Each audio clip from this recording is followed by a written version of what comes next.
Hello viewers and welcome to Math 24.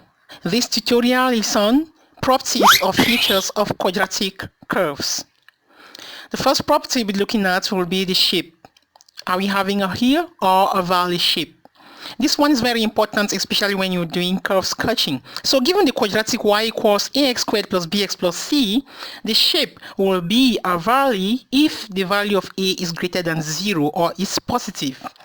And it will be a hill if a is less than 0 or if the value of a is negative.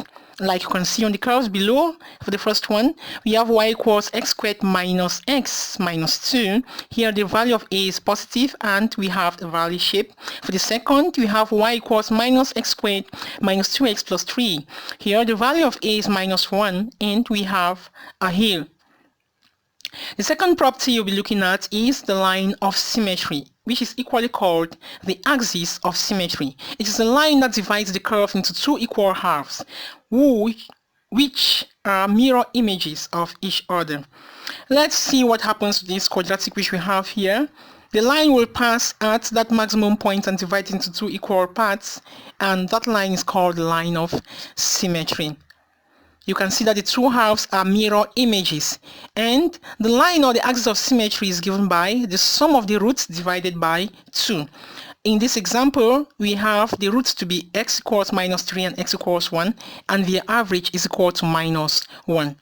The third property you'll be looking at is the abscissa or ordinate. Are we working with an abscissa or an ordinate? Students usually have a lot of questions about this, and to make some sort of a mnemonic or a shortcut, the ordinate is the y-axis, the abscissa is the x-axis. Let's start with the x. A comes before O and x comes before y. The same with the abscissa and ordinate. So A is for abscissa x and O is for ordinate y. The fourth property is the intercept, and there are two types of intercepts. Intercepts are the x and y values where the curve cuts the coordinate axis.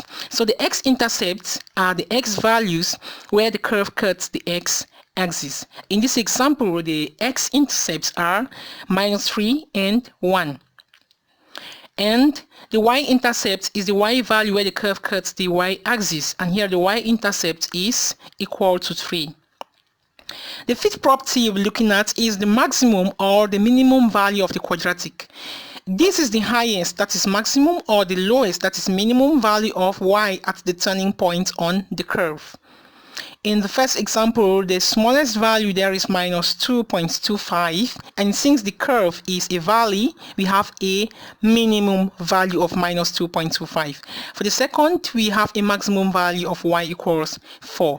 If the line of symmetry is x equals a, then you can obtain the maximum or the minimum value by substituting the value of this x into the function. So if the value at the line of symmetry is a, then the maximum or minimum will occur at the point f of a.